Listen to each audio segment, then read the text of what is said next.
사순절을 시작하면서 느헤미야 말씀을 시작했는데요, 오늘 다시 쌓으라 그 마지막 시간입니다.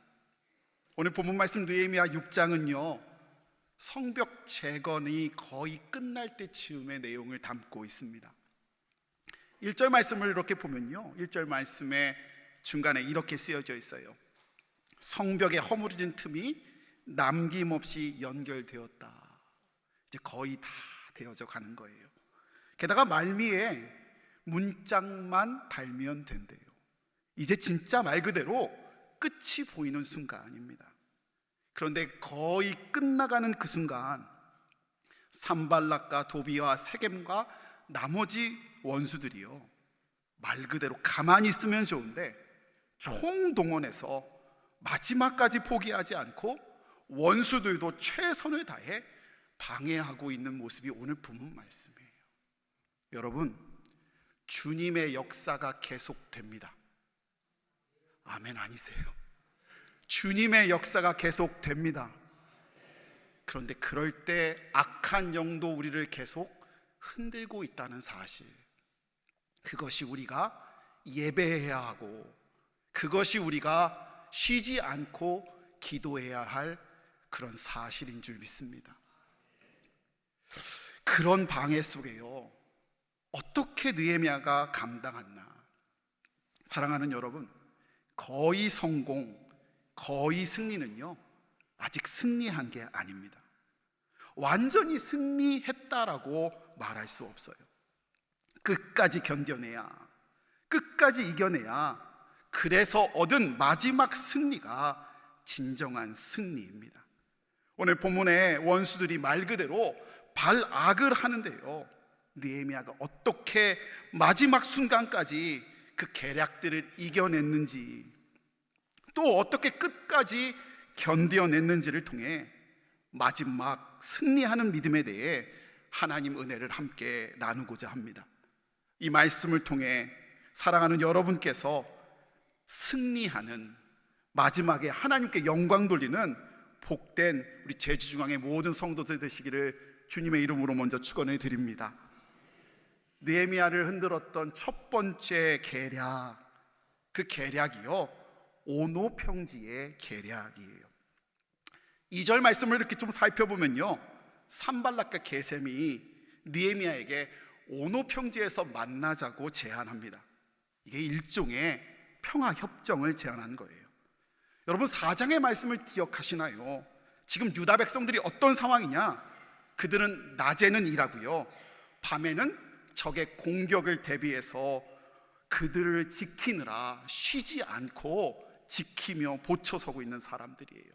성경은 그들을 향해서 옷을 벗지 않았다라고 이야기하는데요, 한쪽에 칼과 창을 무장한 채로 망치와 정을 들고 지금까지 열심히 일하고 있는 거예요. 여기 16절에 아까 전에 달 이름이 나왔는데 우리나라 말로 바꾸면요 8월 정도 돼요. 그러니 지칠 대로 지쳐있는 상황이 지금 있는데, 그런 상황 속에 평화협정을 제안하고 있으니 얼마나 달콤하고 반갑게 들렸겠습니까? 평화 너무너무 좋지요. 그러나 실상은 어떤 거였냐? 느헤미야를 암살하고자 하던 원수들의 계략이었어요. 성전 완공이 코앞에 닥치자 공동체를 가장 어렵게 하는 효과적인 방법이, 원수들의 이야기 생각해 볼 때 지도자 느헤미야를 암살해서 그를, 공동체를 흔들어 놓는 것이 그들의 방법이었어요. 사랑하는 여러분, 가정에서 가장이요, 그리고 회사에서 회장과 사장이요, 그리고 교회에서는 목사님과 전도사님들, 장로님들이요 흔들리면 가장 충격을 받지요. 이야기하고 있는 거예요. 사랑하는 여러분, 그들이 흔들리는 것이 사탄이 가장 원하는 방법이라고 한다면, 여러분이 공동체와 가정을 진정으로 사랑한다면 리더들을 위해서 기도해 주시길 바랍니다. 가장을 위해서, 또 목사님과 장로님들을 위해서, 그리고 회사의 사장님과 회장님들을 위해서 흔들리지 않도록 여러분이 기도해 주실 때 끝까지 승리할 줄 믿습니다. 이렇듯 뱀처럼 간교한 원수들의 계략에 대해서요, 느헤미야가 첫 번째 어떻게 반응하느냐, 그 내용이 3절 말씀에 등장합니다. 우리 3절 말씀을 함께 읽습니다. 내가 곧 그들에게 사자를 보내어 이르기를 내가 이제 큰 역사를 하니 내려가지 못하겠노라. 어찌하여 역사를 중지하게 하고 너희에게 내려가겠느냐 하매. 보면 느헤미야가 내려가지 아니하고 지금처럼 답변합니다. 내가 이제 큰 역사를 하니. 느헤미야는 거짓 평화에 속지 않고 그가 지금 자기에게 주어진 역사를 지키느라 내려가지 못하겠다라고 답합니다. 그런데 그 답변에 보니까 주님으로부터 주어진 그 자리, 느헤미야가 지금 감당하고 있는 역사를요, 그냥 역사라 부르지 않고 있어요. 뭐라 부르지요? 큰 역사라고 답하고 있어요. 여기서 큰은 히브리어 가달인데요, 이 뜻은 위대한, great라는 의미도 있지만 성경 구석구석을 찾아보면 bigger, greater와 같은 비교급의 의미를 가지고 있어요. 그러니 더 큰이라는 의미가 갖고 있고요, 더 위대한이라는 의미를 갖고 있다는 거예요. 무슨 말이지요? 지금 평화회담보다 자기가 맡고 있는 성전 건축이 더 큰 일임을 느헤미야가 깨달았다는 거예요. 여러분, 이것이 저는 너무너무 중요하다고 믿어져요. 어떤 사람이 사탄에게 넘어지냐, 늘 내가 지금 하나님에게 주어진 그 일보다 남의 일, 쉬워 보이는 일이 더 커 보이다고 생각하는 사람들이 넘어져요. 저에게 있어서 한 영혼이 소중한 것보다 저기 외부에서 회의가 더 중요한 것처럼 보이게 하는 게 넘어진다고요. 지금 내게 있어서 지루해 보이고 답답해 보이고 지겨워 보이는 그 일이 다른 외부의 다른 사람이 하는 것보다 작게 느껴졌을 때 그 사람들이 사탄에 의해서 가장 먼저 넘어진다고요. 느헤미야는요, 알았어요. 평화회담보다, 남이 주는 그 쉬운 일보다 지금 내게 허락하신 하나님의 일이 가장 큰 일, 가장 소중한 일임을 깨달아 알았어요. 시편의 서론인 1편에 이렇게 시작하잖아요. 복 있는 사람은 악인들의 꾀를 따르지 아니하며. 그냥 악인들을 따랐다 말하지 않고요, 악인들의 꾀를 따랐다 말해요. 꾀, 바꿔 말하면 지혜 아니에요? 악인들이 하는 게 더 쉬워 보이고요, 더 현명해 보인다는 거예요.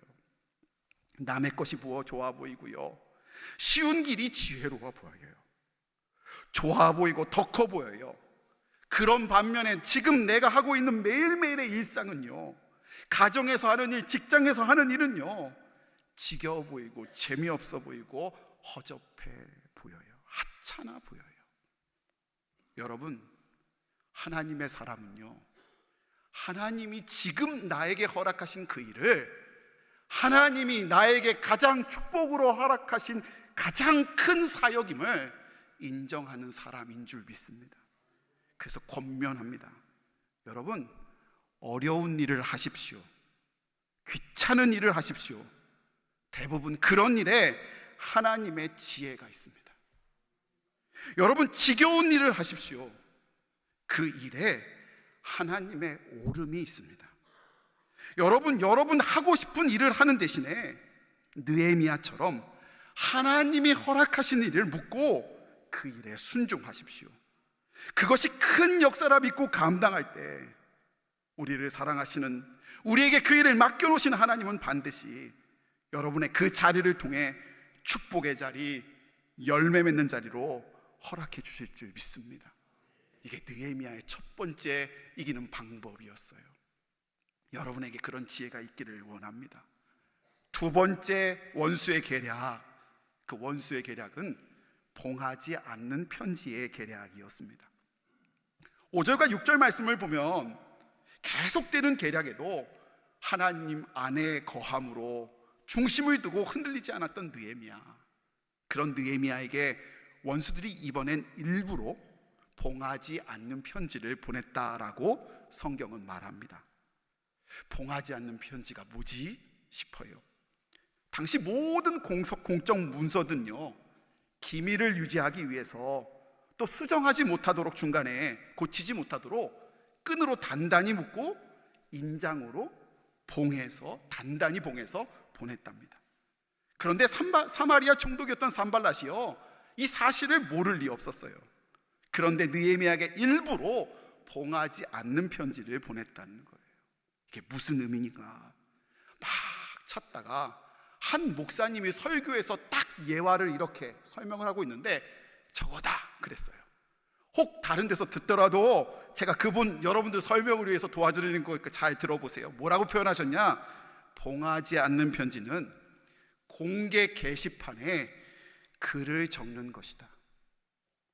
아하 하시는 표정이 돼야 되는데요, 봉하지 않는 편지를 보낸 건요, 남들이 읽어도 무관하도록 일부러 뜯어서 보낸 거예요. 나에게 물어보지도 않고 나에게 허락받지도 않은 채 내 이야기를 공개적인 게시판에 막 올려놓은 게 딱 봉하지 않는 편지라고요. 그런데 그 6절 말씀에 게다가 내용이 어떤 거냐? 보다시피 유다 사람 느헤미야가 모반 왕을 배신할 것이고 성벽 건축을 하는 이유가 왕이 되려 한다는 일명 가짜 뉴스를 악의적으로 지금 퍼뜨리고 있는 거예요. 여러분이 만약에 느헤미야였으면 어떤 마음이셨을 것 같아요?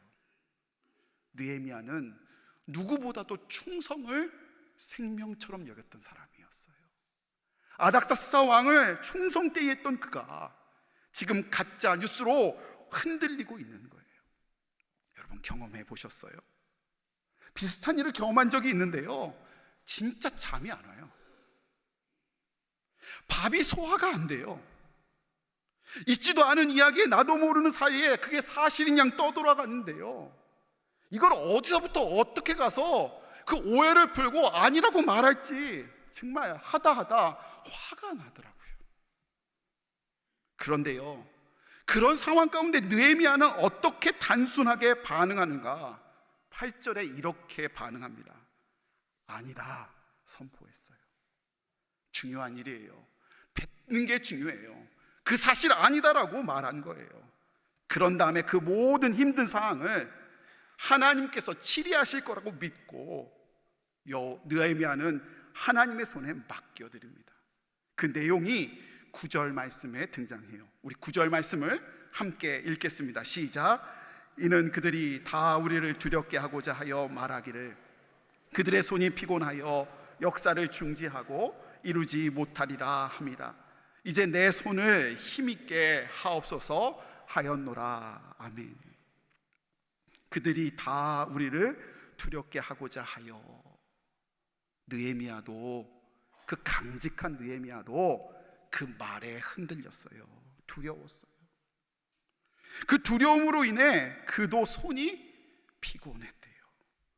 여러분 좀 마음에 새겨서 잘 들으셨으면 좋겠습니다. 교회 일, 사람의 일은요, 일이 힘들어서 넘어지는 경우 별로 없는 것 같아요. 늘 말로 넘어져요. 상처 주는 말로 넘어진다고요. 권면합니다. 전화를 끊으세요. 누가 전화해서 무슨 얘기하면요, 그렇지 하는 순간 누군가 죽어요. 누군가 상처받는다고요. 아닌 얘기에 동조하지 말라고요. 전화를 끊으세요. 우리 교회 얘기는 아니라고요. 이런 분위기 될 줄 알았어요. 내가. 느헤미야도 흔들렸어요. 그런데 느헤미야는 우리처럼 그냥 두려움에 빠져만 있지 않고요, 오늘 본문 말씀처럼 내 손을 힘있게 하옵소서 하고 하나님께 간구합니다. 영어 성경은 I prayed, 하나님께 기도했다라고 정확히 이야기하고 있어요. 여러분, 한번 돌아볼까요? 잠깐 짬을 내서 시험을 보려고 해요. 시험의 방식은 주관식이에요. 지금 보는 거예요. 답을 대신 알려드리고 볼 테니까 너무 목사님 그러는 거 아닙니다라는 표정으로 보지 마시라고요. 답은요, 제가 뭘 묻든 하나님이라고 대답하시면 됩니다. 아셨죠? 묻습니다. 처음 느헤미야에게 감동을 허락하신 분 누구십니까? 아닥사스다 왕의 신임을 얻게 하신 분 누구십니까? 그러면 눈물로 느헤미야를 기도하게 하신 분 누구십니까? 왕을 감동해 도움을 허락하게 하시고 파송하게 하신 분 누구십니까? 굳어져 있던 백성들의 마음, 그 마음을 움직여 주신 분 누구신가요? 그러면 흩어져 있었던 140년 동안 안 됐던 일들을 다시금 할 수 있도록 도와주신 분 누구시지요? 지금까지 성벽을 쌓는 일 가능하게 하신 분은 또 누구십니까? 그럼 성벽 건축을 끝나게 하실 분은 또 누구십니까? 지금 느헤미야 답답한데요, 그 답답함과 중상모략에서 건지실 분 누구십니까? 지쳐있는 느헤미야의 손에 힘을 주실 분 누구십니까? 이 모든 일을 마치게 하시고 영광 받으실 분 누구십니까? 10문제 푸셨는데요, 모두 100점이십니다. 하나님이십니다.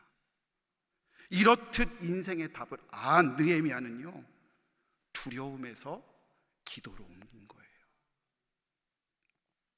지금까지 하나님이 다 하셨으니 지금 이 답답한도 푸실 분이 하나님이심을 느헤미야는 알았다고요. 자기 손에 힘이 없음을 알지만 그 힘도 다시금 허락하실 분이 누구신 것을, 하나님이신 것을 알았기에 또 다시 기도로 옮긴 거라고요. 이 말씀을 묵상하고서 또 기도하는데요, 여러분 너무 잘 아는 찬송 하나가 입을 떠나지 않더라고요. 괴로울 때 주님의 얼굴 보라, 평화의 주님 바라보아라. 세상에서 시달린 친구들아, 위로의 주님 바라보아라. 눈을 들어 주를 보라, 내 모든 염려 주께 맡겨라. 슬플 때에 주님의 얼굴 보라, 사랑의 주님 안식 주리라. 너무 당연한 이야기입니까? 주님 받아보자는 이야기가 너무 당연한 이야기인가요? 그런데요, 그 당연한 말이, 잔소리 같은 말이요, 느헤미야를 그 순간 살렸어요. 끝까지 갈 수 있게 했어요. 여러분, 내일부터 뭐가 시작하죠? 고난주간 특별 새벽 기도에, 제가 여러분에게 고난 드리려고 특별 새벽 기도회 하는 게 아니에요. 너무 당연한 일이 우리를 살릴 것을 알기에, 십자가 주님을 붙잡고 나아갈 때 우리가 살 것을 알기에 기도의 자리로 나아가자는 거예요. 느헤미야를 끝까지 승리하게 한 건 다름 아닌 너무 당연한 우리의 인생의 답, 하나님이셨어요. 여러분에게 그것이 고백되어지시기를 간절히 소원합니다. 느헤미야를 괴롭혔던 세 번째 계략, 그 계략은요 스마야를 통한 계략이었어요. 지금 느껴져요? 보다시피 원수의 계략이 점점 줄어들고 있나요? 아니면 점점 희미해지고 있나요? 아니면 점점 강해지고 점점 강교해지고 있나요? 목사님, 중상모략도 힘든데 또 뭐가 있어요? 하실 분도 있어요. 근데 한번 10절 이하의 말씀을 들어보세요. 10절 이하에 말씀드린 대로 스마야라는 사람이 등장해요. 근데 그 사람은요 직업이 제사장이에요. 지금은 바꾸면 누구요? 앞에 있는 목사님이에요. 그리고요 느헤미야와 제가 보기에는 상당한 친분이 있었음에 분명해요. 스마야가 보이지 않고 두문불출하자 느헤미야가 걱정되어 그 집을 찾아갔다라고 성경이 말하고 있으니 아마 둘 사이 느헤미야와 스마야는 상당한 친분이 있었던 것이 분명해요. 친구예요. 근데 아이고야, 그런 믿었던 스마야가 원수의 뇌물을 받고 느헤미야를 넘어뜨리는 편에 같이 서요. 스마야가 느헤미야에게 위해주는 척하다가 넘어뜨리려 이렇게 말하는 거예요. 자객이 찾아올 테니 그 자객을 피해 성전 외소, 즉 율법의 제사장들만 들어갈 수 있는 곳에 율법을 어기고 들어가라고, 숨어 있으라고 권면해요.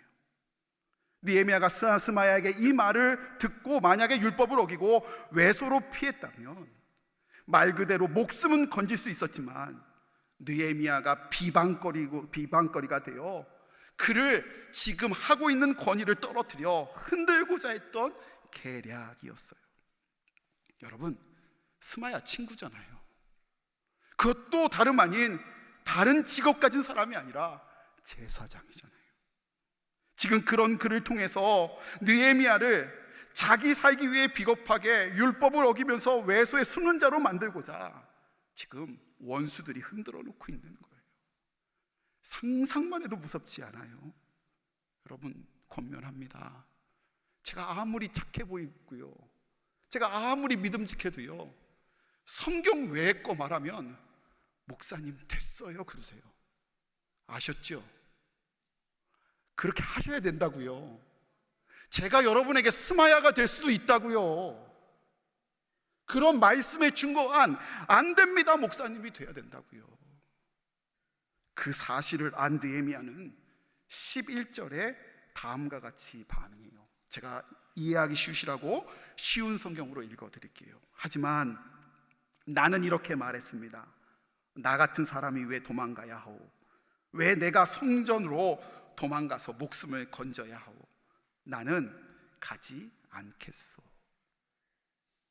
나 같은 사람이 왜 내가, 느헤미야는요 자신이 하나님의 사람인 것을 잊지 않았어요. 하나님이 부르심은 받은 사람인 것을 분명히 알았어요. 그래서 하나님을 감당하며 하나님의 율법을 어기면서 하는 것이 옳지 않다는 것도 알았어요. 그래서 이야기하는 거예요.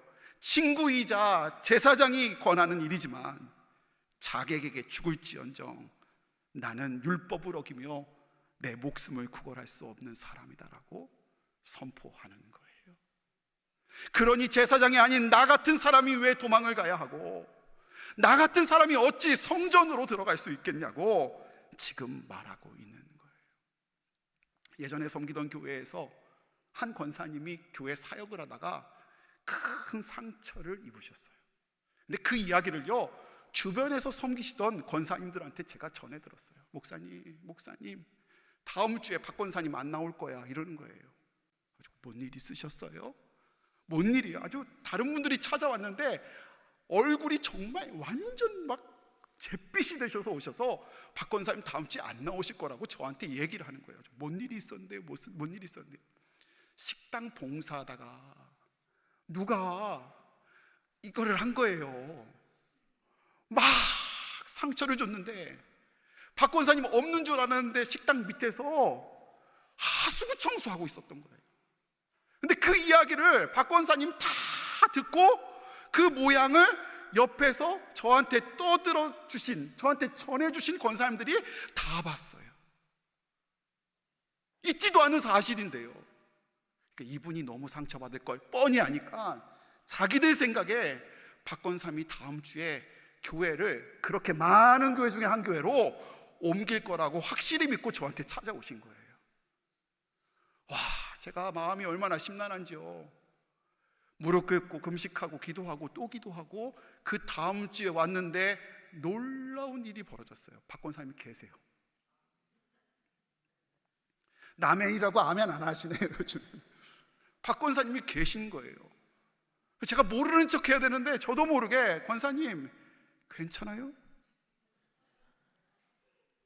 저도 얼굴빛이 아마 잿빛이 됐을 거예요. 권사님 괜찮아요? 근데 그때 박권사님 말이 저는 되게 은혜였어요. 목사님, 저는 하나님의 사람이에요. 저는 그 평가 아래 이렇게 저렇게 왔다리 갔다리 하는 사람이 아니고 하나님의 사람이라는 거예요. 상황과 기준, 남의 평가에 기준 둔 사람이 아니라 말씀의 기준을 두어 제사장가 들어가는 곳이라고 한다면 내가 죽을지언정 끝까지 하나님의 사람으로 살아가는 느헤미야, 그 사람처럼 반응한 게 바로 권사님이셨다고요. 제가 말씀 준비하다가 이렇게 적어봤어요. 나는 하나님의 사람입니다. 예배당에서도 가정과 일터에서도 하나님의 사람입니다. 나는 하나님의 사람입니다. 주일에도 주중에도 하나님의 사람입니다. 나는 하나님의 사람입니다. 좋을 때도 어려울 때도 말입니다. 보다시피 성벽 건축이 거의 다 맞춰갈 때 오늘 나눈 말씀처럼 느헤미야를 향한 원수의 방해가 기승을 부려요. 거짓 평화를 가장해 중상모략으로 또 친구이자 제사장인 스마야를 통해 끊임없이 간교하게 느헤미야를 흔들어 놓습니다. 근데 참 감사하고 다행인 건 느헤미야가 넘어지지 않고 끝내 싸워 이깁니다. 근데 정말 중요한 게 있어요. 여기서 그냥 끝나면서 느헤미야 대단하네로 끝나면 안 돼요. 왜냐? 말씀을 잘 살펴보니 느헤미야 혼자 이긴 게 아니더라고요. 16절 말씀에 이렇게 쓰여져 있습니다. 우리 함께 읽습니다. 시작. 우리의 원수들이 그 소식을 들었고 주변의 모든 나라들이 그 모습을 보았습니다. 그들은 이 일이 하나님의 도우심으로 이루어진 사실을 알고 두려워 떨며 겸손히 있었습니다. 아멘. 두려움을 주저했던 원수들이 성벽 건축이 끝나자 되려 두려워하는 존재가 되었어요. 승리한 거예요. 이긴 거예요. 그런데 그들의 입술로 뭐라고 말하냐? 느헤미야가 이겼다라고 말하지 아니하고 하나님의 도우심으로 이루어진 사실이라고 말하고 있어요. 사랑하는 제주중앙의 성도 여러분, 여러분 흔들리세요?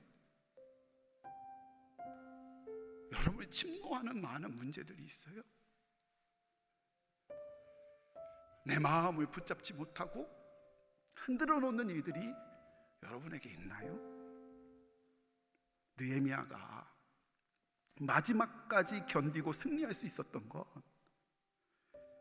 간교하고 발악했던 원수들의 끝까지 이길 수 있었던 것은요, 느헤미야의 능력이 아니라 하나님의 일하심이래요.